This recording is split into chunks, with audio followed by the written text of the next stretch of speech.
In the Milky Way galaxy, circling a star called the Sun, is a small planet inhabited by intelligent life. Earthlings have always been curious creatures. Even as we discovered our own world, we dreamed of exploring others. Perhaps other beings inhabit planets around distant stars. If they're sending signals, we could detect them with this powerful radio telescope and maybe send a signal back across the cosmos. But might we ourselves leave our home on Earth to explore new worlds?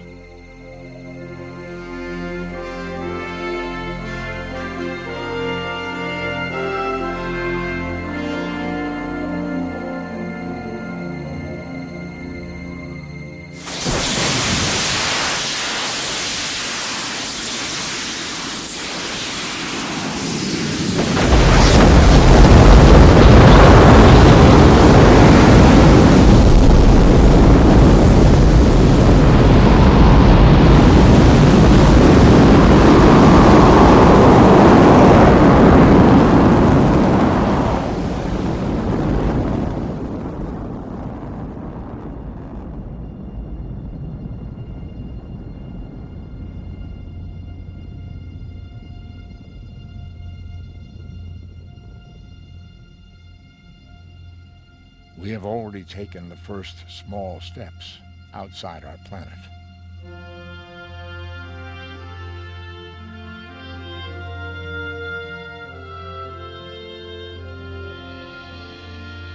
We designed this shuttlecraft to carry people and cargo up into orbit.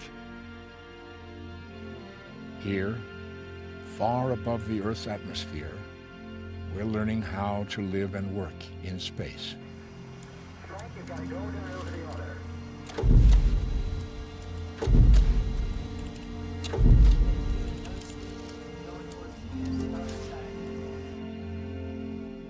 The exterior shows just a little of the expected wear and tear of many trips back and forth. The shuttle is equipped with a robotic arm to move large payloads ferried up from Earth. Houston, do we have a go for SPA's maneuver to release attitude? It has lifted from the cargo bay a spacecraft which carries a German telescope named Orpheus and a remotely operated Imax camera. Through its lens, we are seeing as never before the exterior of the shuttle as it orbits the Earth.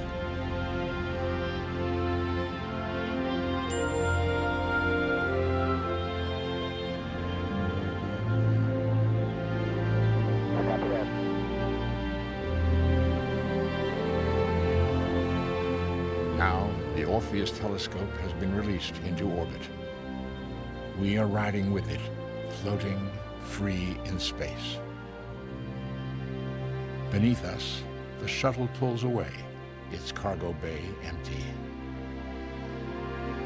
Orpheus will spend several days observing the hottest and coldest gases in our galaxy. Then the shuttle will take it back to Earth.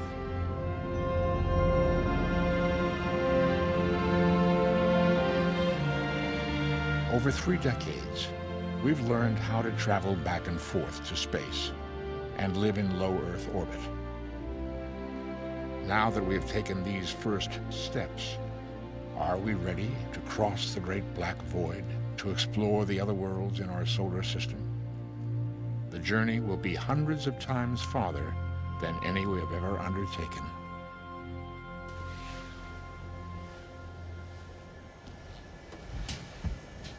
First, we need to understand how we adapt to weightlessness. Connected by tunnel to the crew cabin, a laboratory known as Space Lab is carried in the cargo bay on certain flights. Inside it, scientists are performing experiments developed by 13 different countries. Two medical doctors, Norm Thagard and Roberta Bondar, a Canadian, are studying how our sensory systems behave when introduced to microgravity. More than half the astronauts experience space motion sickness the first day or two. Okay, one last calibration, Dave. German payload specialist Ulf Merbold is conducting an experiment to find out more about how it happens. I've got Vection. The subject sees one thing, but he feels another. His brain is confused by these conflicting messages, and he becomes disoriented. Is the spacecraft rotating, or are we?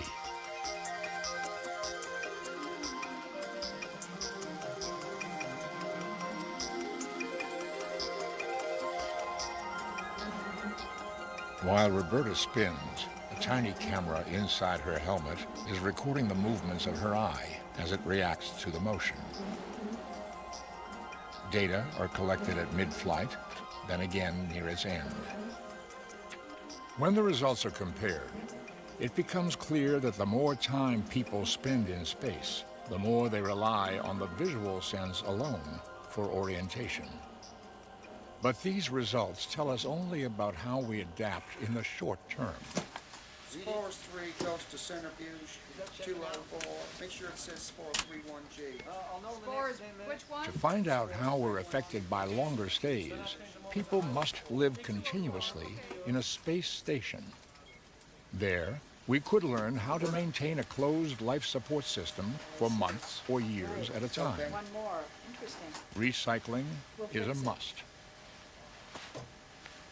Future astronauts will be accomplished gardeners. They will tend small farms in space, like this hydroponic garden at the Kennedy Space Center that uses recycled water and oxygen to grow food. The plants must be kept free of contamination. Halfway to another planet, a crop failure would be a disaster. 180 reps left. Keeping fit is another challenge. With no body weight to support, our muscles get weaker. Bones become brittle. The longer we stay, the worse the problems become. Hey, Bobby. Come on up here. We're going by Canada. People traveling to other planets will spend years living in a very confined space. What kinds of emotional stress will we face? Will we get homesick, so far from everything we know?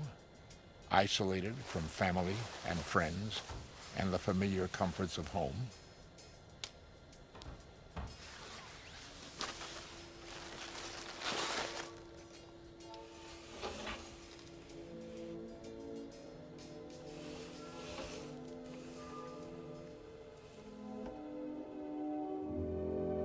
There she is, John. Don't run into our home. Our first journeys to another world were to our nearby moon. Tranquility Base, Houston, you're cleared for takeoff.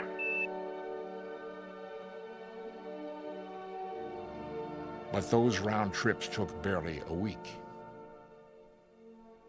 Today, on the Mir station, Russian cosmonauts live in space for many months. From time to time, new crews arrive from Earth in the Soyuz craft.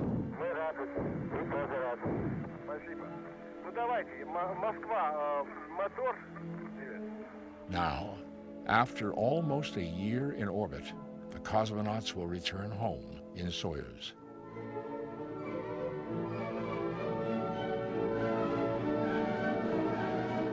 And even though they've spent up to 6 hours exercising each day, when re-exposed to Earth's gravity, they are temporarily unable to stand up. Imagine arriving on an alien planet in this condition.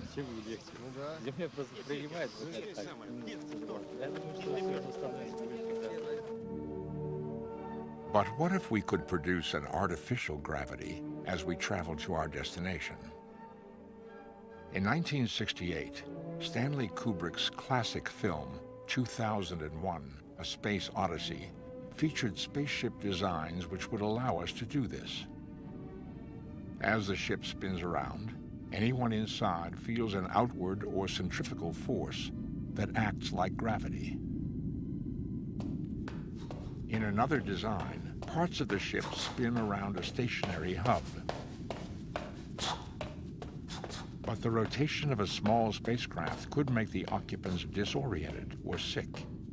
We could avoid this if we built a spacecraft large enough and with a slower spin. But it would have to be about as long as the Golden Gate Bridge. How could we build such a large ship in space? To get to Mars, for instance, we might design a spacecraft with two modules, one attached to each end of a very long cable or tether. Once underway, the tether would be extended to separate the two modules. The whole assembly, rotating about once per minute, could provide the synthetic gravity needed.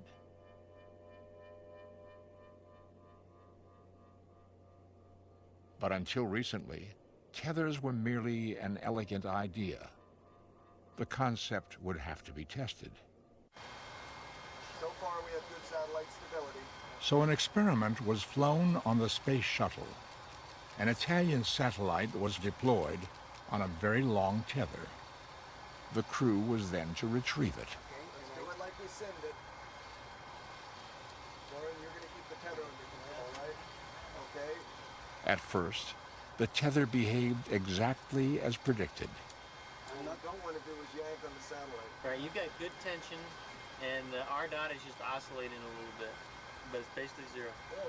Wait a minute, looks like you... But then, the reel jammed, and the tether went slack. Houston, we have slack tether. LDOT has stopped. The brake is By not on. firing jets on both the orbiter and the satellite, the crew learned that they could tighten it once again, showing that we can control tethers in space. So we need to get ready Tether's with the under laser. control. Turn on the other end line. Unexpected snags are bound to arise, but we learn from them and keep moving forward. To build more reliable spacecraft, we need light but tough materials. To test them, in 1984, we launched the satellite with dozens of materials attached to its surface, exposing them to the wear and tear of space. We left it in orbit for 6 years, long enough for an interplanetary trip. Ready to go get it? Then the shuttle retrieved it and took it back to Earth. Shadow effect. And this is some of the We debris found that- a wealth of information embedded in these panels. substrate that it's hit splatters. As the microscopes reveal, the vacuum of space is anything but empty. This pattern here, I don't know what this is. A continuous bombardment of micrometeorites pitted the surfaces with craters.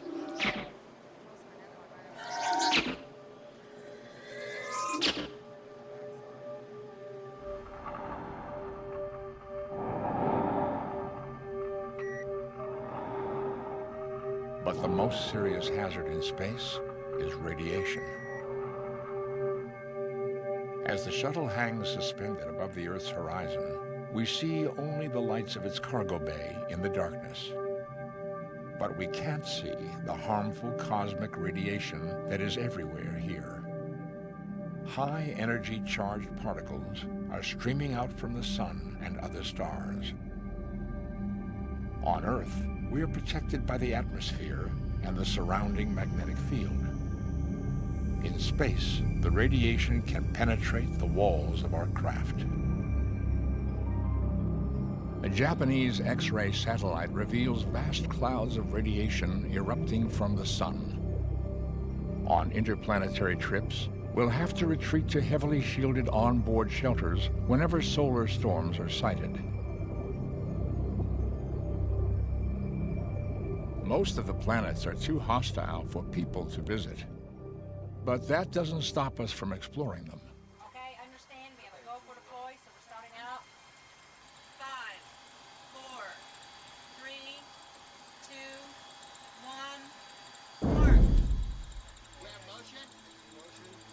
It's stable. It's clear the SE. Where humans cannot safely go, we send remotely controlled robot explorers.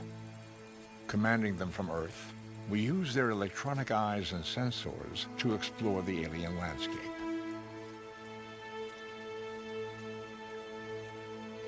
In 1989, the Galileo spacecraft began a 5-year journey to Jupiter, the largest planet in our solar system.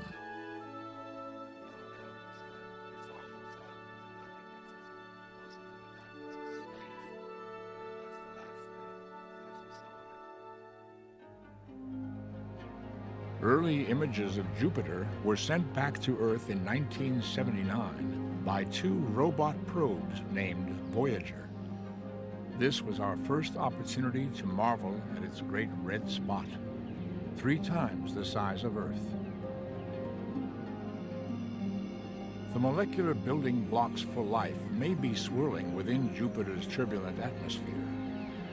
If Galileo's probe confirms this, we should gain new insights into the origins of life.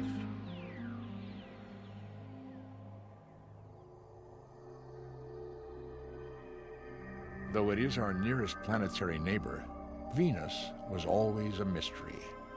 Thick cloud layers blocked our view of its surface. Then we sent a spacecraft named Magellan to orbit the planet. Its radar eyes could see through the clouds.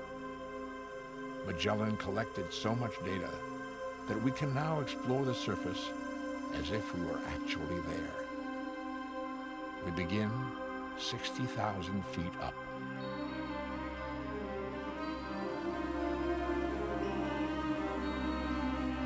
To help scientists recognize its features, a computer has exaggerated the height of the terrain 10 times.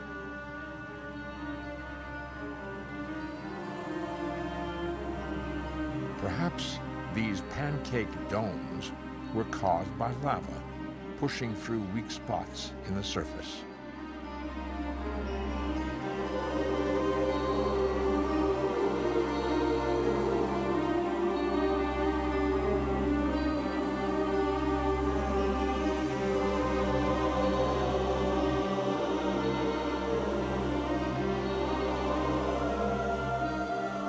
These craters, some the size of Connecticut, were made by collisions with comets and asteroids. On Earth, ancient craters like these have been eroded by wind and water. But there is little wind and no water here. Venus swelters beneath a thick atmosphere of carbon dioxide, which acts like a greenhouse. It allows sunlight to filter in, but then traps the heat inside. The surface temperature is hot enough to melt lead.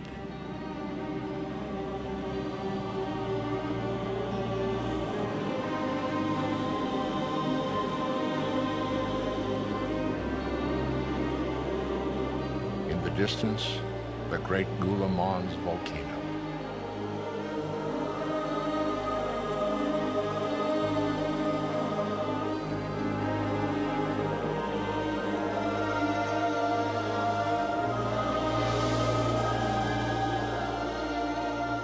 We are now soaring more than 250,000 feet above the surface.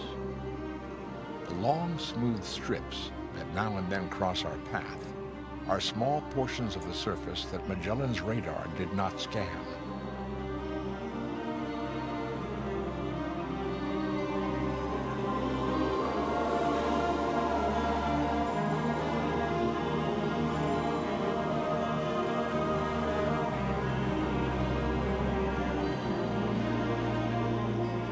The Magellan craft has shown us the fantastic surface of an alien planet where no human could ever hope to land. But there is another world in our solar system that people can visit.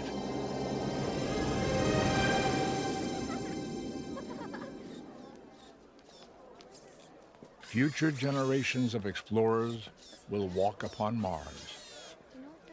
To prepare the way for them, we could send a robot like this to scout a landing site.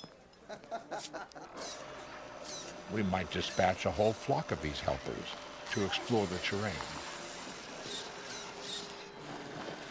Unlike us, they are almost immune to radiation and need no air or water. And they never get homesick. Robots like this Russian Mars rover, being tested in Death Valley, California, have already been programmed for difficult tasks, like negotiating rugged terrain. More elaborate versions could help us construct a Mars base. But operating them will be a challenge. At the speed of light, a single command takes up to 20 minutes to travel from Earth to Mars.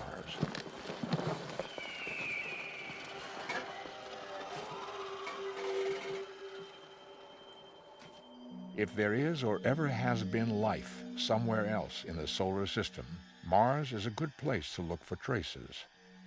A great rift valley splits open the Martian plain. It is as long as the entire United States.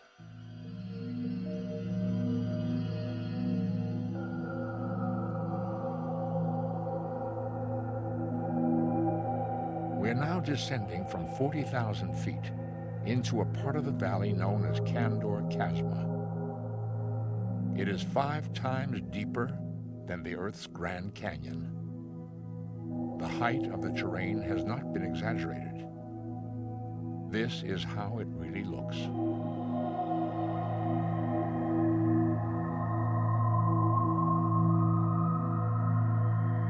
Life as we know it must have liquid water to develop. Water may have flowed through these canyons long ago. Perhaps it nourished life.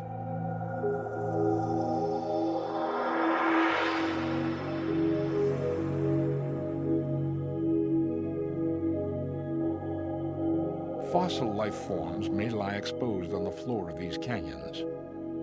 If we find any, it would be our first proof that life has existed beyond Earth.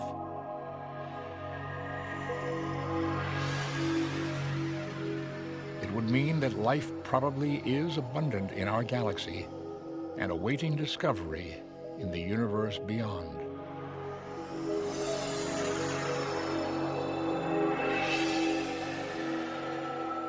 Today, Mars is a frozen world. The average temperature here is lower than at the Earth's South Pole. But long ago, when water may have flowed here, it must have been warmer. We don't know why Mars turns so cold, but perhaps it could be made to change once again. Could future generations somehow transform Mars into an Earth-like world where people could live?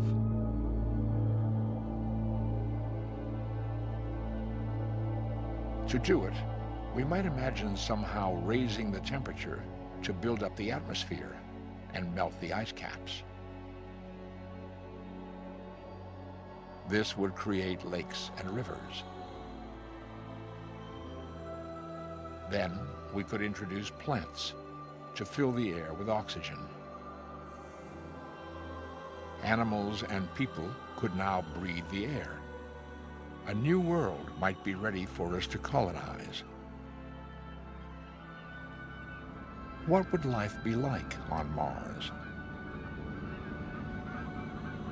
Perhaps we could build farms and cities. Or perhaps we will leave Mars as we found it.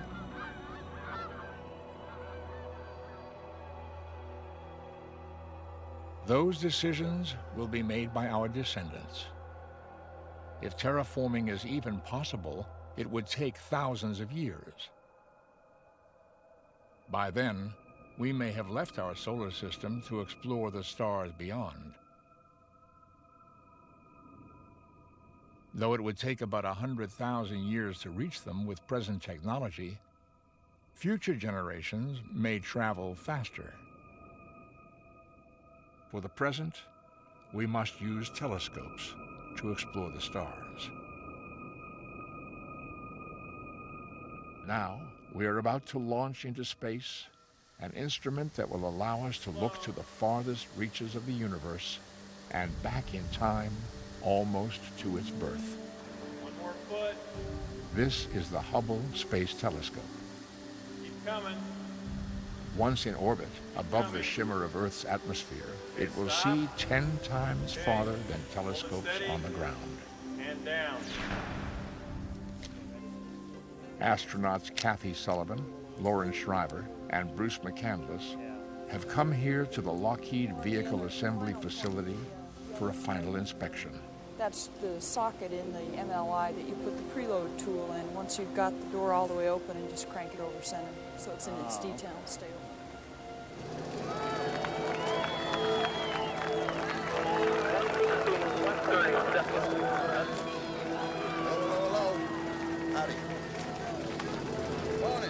Family and friends gather for the launch at the Kennedy Space Center.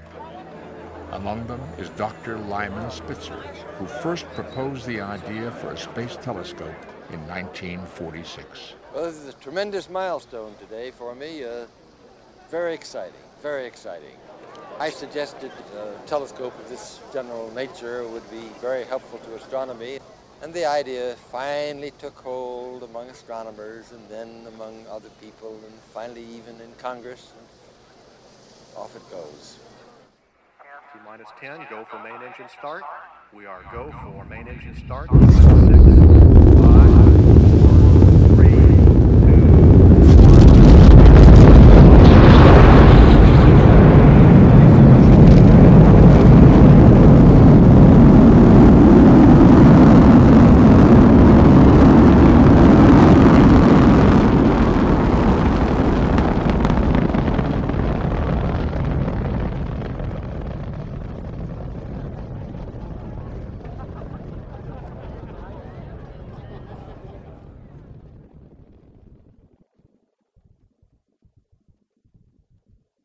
Once Hubble is deployed, astronomers on the ground will be able to direct its eye to any region of the universe they wish to observe. Give you a payload ID of 1. Payload ID 1. While pilot Charlie Bolden on the left maintains the shuttle's precise position, astronomer Steve Hawley prepares to perform the deployment.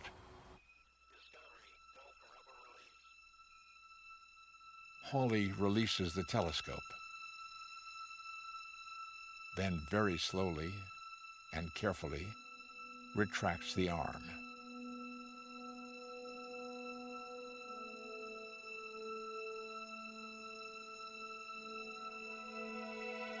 The sky and sea of Earth reflected in its door, the Hubble Space Telescope, the creation of 10,000 people, is launched at last.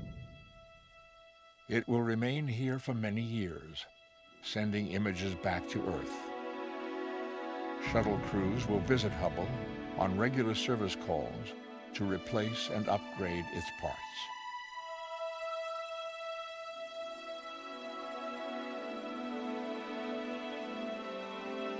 Yeah, it looks good. I don't see any motion at all in it. Story, I wish you guys had been here to see it because you'll never believe it. The superb is an understatement. Residuals were 0.02 and 0.0. The telescope would reveal objects in detail never before seen.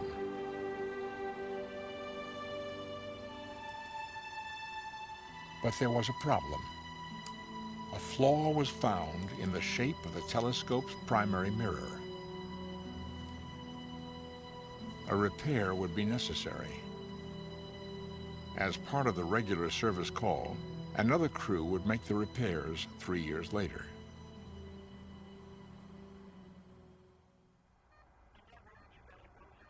First, the crew would have to recapture the telescope.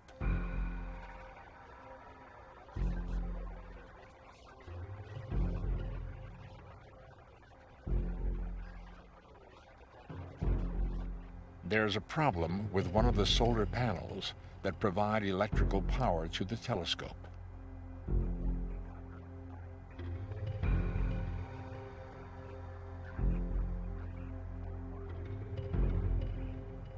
Once the telescope is secured in the cargo bay, the astronauts will move outside for a closer inspection. So begins the most ambitious and difficult service mission ever attempted. Payload Commander Story Musgrave and astronomer Jeff Hoffman are both veteran spacewalkers. Story, for some reason, is not built like the rest of us. Most of us just float up to the hut, and Story has to screw himself. If you're a person that gets claustrophobia, this is not the kind of business you want to get into. They'll depressurize here in the airlock, then go to work. It had been planned that the crew replace the solar panels as part of the regular service. But now, the twisted panel cannot be safely stowed in the cargo bay. They have no choice but to throw it overboard. Mission specialist Kathy Thornton will do it. Okay, they say you gotta go for release. Hey, no hands.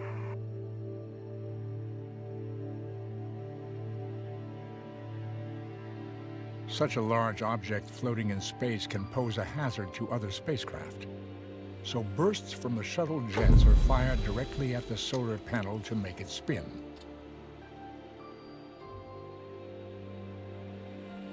The motion will speed up its descent to the Earth's atmosphere, where it will burn up. There it goes.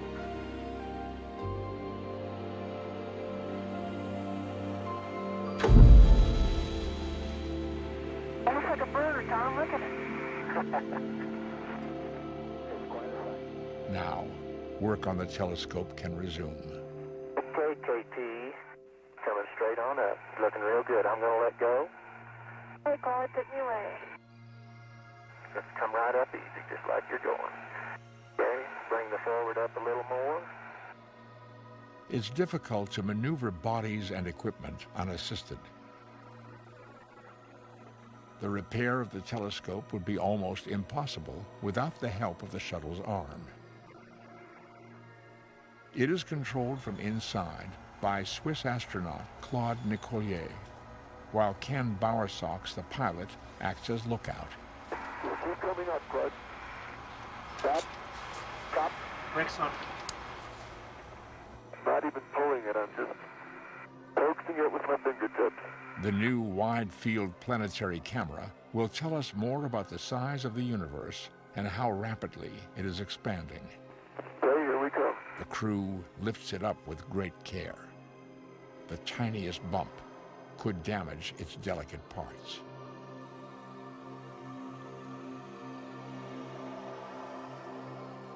The astronaut teams alternate each day, spending up to 6 hours in the cold vacuum outside. Okay, I'm gonna slip over. You got another foot to keep coming up.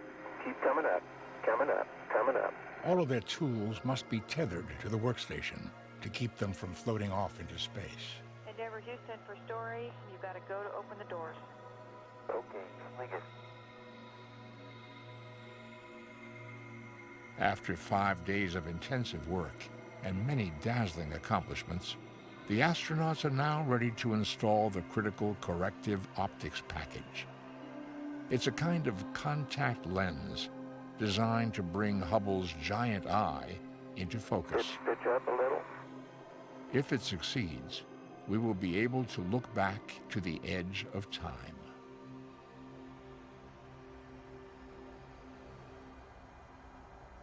Good work, guys. The service and repair are now complete. The mission drew upon every skill we have learned throughout 3 decades of work in space. Whether repairing a telescope, assembling a space station, or building a base on a distant planet, we must rely upon the teamwork of humans and machines if we are to succeed in this challenging new environment away from Earth.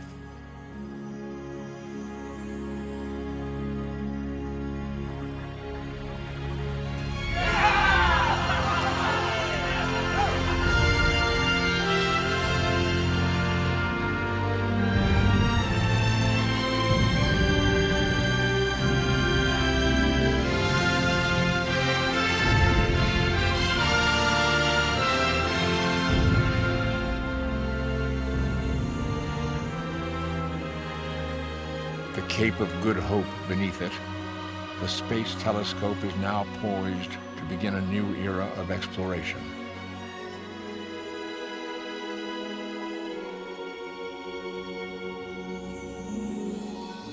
One of the astonishing discoveries is a first close look at an enormous and very unstable star we call Eta Carinae, 4 million times more luminous than our Sun. Its last outburst was seen in 1841, and now Hubble reveals that it has blown 2 massive clouds into space. The clouds contain the heavy elements essential for the creation of life. Now, in the heart of the Orion Nebula, Hubble reveals a stellar nursery. Gas and dust are condensing here to create new stars. And even more astounding, new planets are being born. Never before seen, the dark material appears to be a new solar system forming around a young sun. Hubble has now provided evidence that planets are common in the universe. Life may be widespread among them. Perhaps we will hear a signal. Our curiosity and our need to progress compel us to move outward, to explore the worlds of our solar system, our galaxy, and the universe beyond. The distances are vast, the voyage hazardous, the destination daunting. Still, we choose to explore. What we discover will shape our destiny in space.